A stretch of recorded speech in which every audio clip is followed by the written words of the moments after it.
Hello guys, welcome to my new vlog. So, good morning, namaskar. So, अहिले बिहानको बजेको 8 यो बजेपछि म चिया खान्छु। त्यसपछि माथि देश भन्दै थिएँ माथि मैले घर बनाउँछु। गाइस म जाँदैछु अङ्कलको घरतिर। आजको मौसम घाम छ धेरै बढी त घामै छैन। यस्तो चर्को घाम लागेछ नि, तर मौसम चाहिँ भ्यू चाहिँ एकदम बवाल छ के भन्नु यार। सबै एकछिन म माथि पुग्छु, धेरै होइन 5 मिनटको बाटो। यस्तो उकालो छ कि एकछिनमा पुगेपछि यहाँदेखि त पुरा हिमालमा चढ्यो जस्तो कस्तो फिल हुन्छ, अर्कै फिल हुन्छ कि यहाँ आएपछि त। हेर्नु त ठ्याक्क अगाडि यो हिमालको यो धौलागिरी हिमाल हो, यो बिचको चाहिँ यतापट्टिको यो बादल ढोकेको अनि यतापट्टिको चाहिँ माथि पुग्यो कि कस्तो हावामा।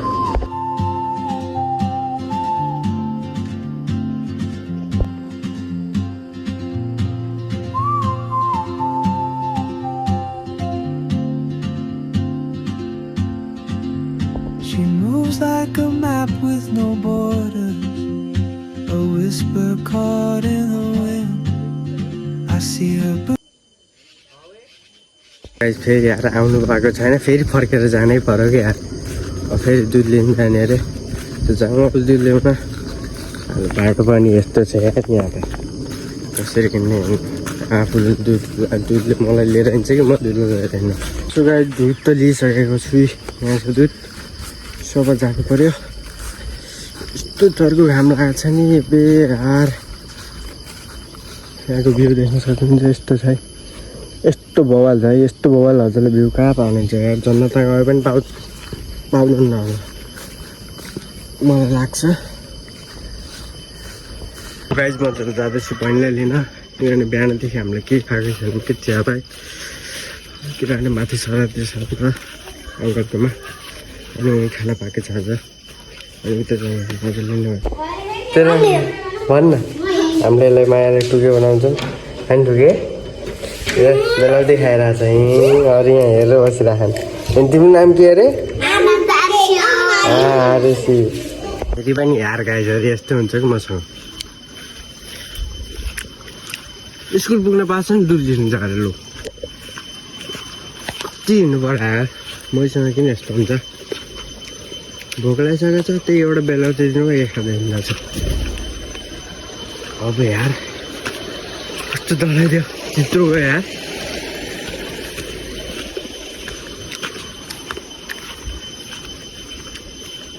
त्यत्रो हेर्नु के एउटा वन कुकुर जस्तो हुन्छ। खाना फट्ट उडेर गयो के अरे यार, कस्तो साथै लैदियो।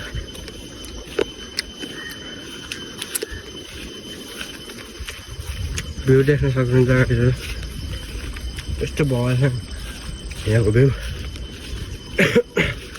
तराईको आवाज भन्ने अरे के त्यस्तै हो। गाइस फाइनली यसलाई मैले लिइसकेको छु, यो पिरिया प्यान्डल खाना खानको लागि।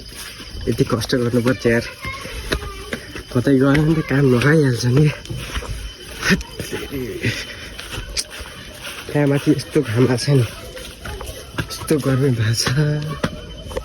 सो हे गाइज आज एउटा सरप्राइज छ। म जाँदैछु पाङ मामाकोमा। सो अब यहाँदेखि जाँदै लाग्छ 2.5 घन्टा। सो आज मामा जाँदै हुनुहुन्छ विदेश, कि जापान जाँदै हुनुहुन्छ। त्यहाँ आज यसो भेट गरिरहन हिँड्दा छु म पाङ।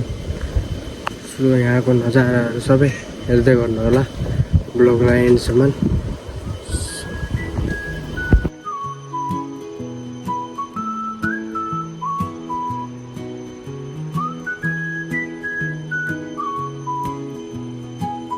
A few moments later. म आइपुगेको छु मामा घर। सो यहाँ एउटा ब्याड न्युज छ, किनभने मामा उहाँलाई आउनेभन्दा पहिले निस्किसक्नु भएको रहेछ। सो यहाँ घर बन्दैछ, मामाको घर बन्दैछ। यस्तो छ लुक्सहरू, मोबाइल छ।